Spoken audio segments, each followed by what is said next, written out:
Hey friends, it's Sin and I'm back to do another book review, and this is for My Sister the Serial Killer by Oyinkan Braithwaite.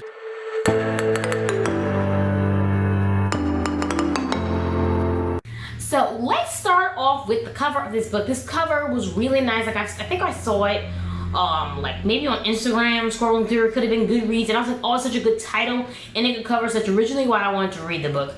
Good title, good cover, black author is basically what I need to be able to read a book. Black woman author just brings it up a higher notch. So that's why I wanted to read this. But I did not notice until I was a little into the book how much of a good cover it is. If you really look really closely into the person who's on the cover's shades, you can see a knife is in it. Don't know if you can see that, but you can see a knife is actually shown in the reflection of the shades. So I'm gonna get into my review of this book. So this book is about two sisters living in Nigeria. One, Korede, she is the older sister, the protector, and the younger sister, Ayula, who is a serial killer and kills her boyfriends. Korede helps her clean up the messes. Now, who wouldn't read a book that sounds interesting like this? Right?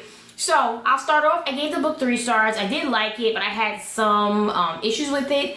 I'd say the book was marketed like as a comedy. When I read it, I didn't see it really as a comedy. To me, that's how I read it, but I did still enjoy it.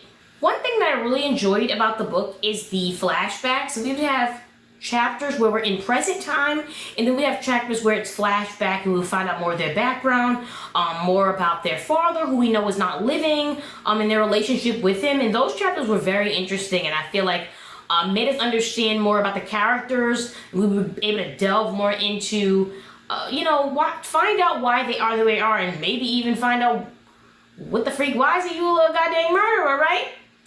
So those I enjoyed a lot. One thing I'll say about the chapters is that I'm a fan of short chapters. I think that this book had like chapters just a little too short. You know, like some of them could be a page. Just a little too short for me. I want a little more, and because sometimes you'll have books where one chapter ends, but the next one still is like right on the same subject you're on. This one kind of like here, and then the next one we could be in another place. You could be in Korede's house in that chapter 1, that's 1 page, and then we could be at Korede's job on the 2nd chapter really quickly. So I would like to have those chapters flushed out a little more, and I think that I would have enjoyed that better, and I felt like I would have felt like I could learn more about the characters. But what I will say, which I feel like has been happening in a lot of books I've been reading, I'm not a fan of any of the characters in the book, which doesn't make it a good book or a bad book, but I'll say that I'm not a fan of any of these characters.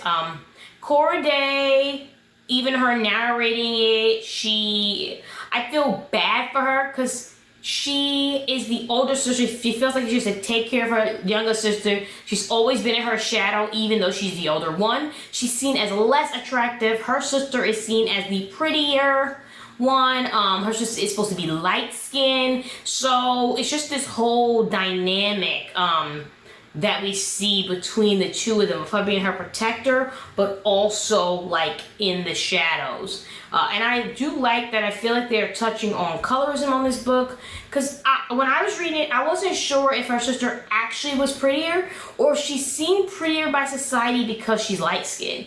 I wish she could have delved into that a little more, but Korede does just keep saying she's the prettier sister, she doesn't look like them, but I'm really not sure if it's just that society thinks she's prettier. She might actually be pretty, but her being light-skinned is going to make people think she's even prettier than that. So I just feel like that was adding on. So I feel like subtly, the author was trying to touch on colorism, which I'm always happy to see.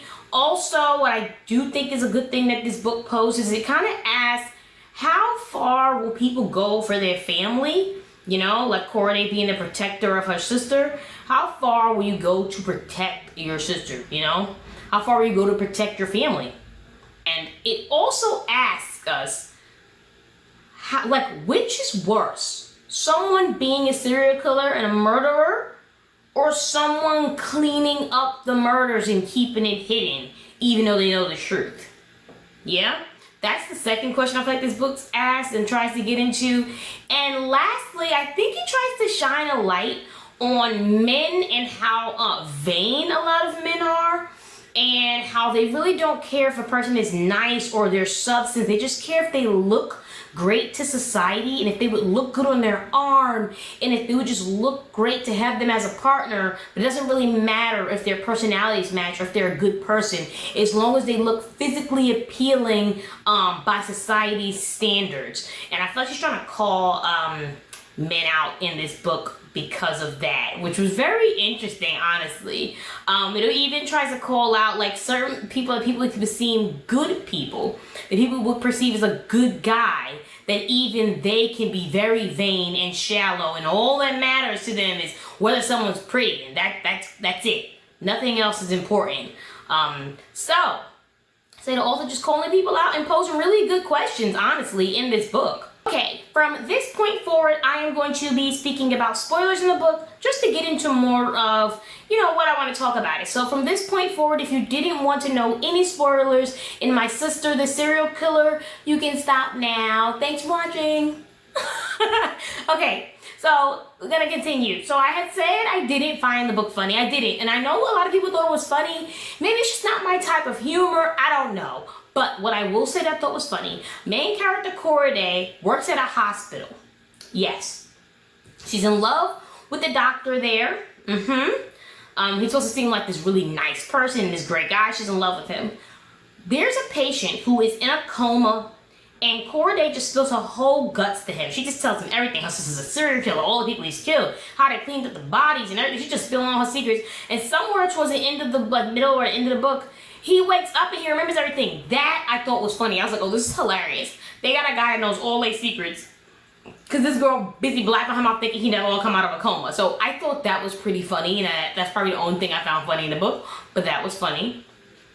What else I'll say is that I had said I disliked their characters, and of course I dislike Ayoola because not only is she a murderer, she is so self-centered. She cares about no one but herself, and even though she does call out men and how they're so vain and they care about nothing but appearances, she is right on that. She is calling out these men who just really don't care about nothing but appearances, because Ayoola is a terrible human.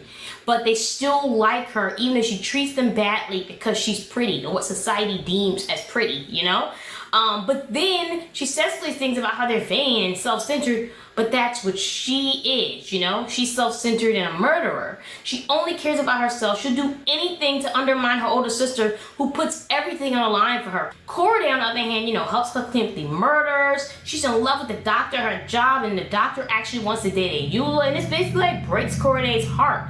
But she does see that the doctor is vain, the way her sister's trying to explain to her, that he just only cares about a pretty face and like nothing else matters to him, But it still doesn't make what Ayoola does to her right. Ayoola knows sister likes him.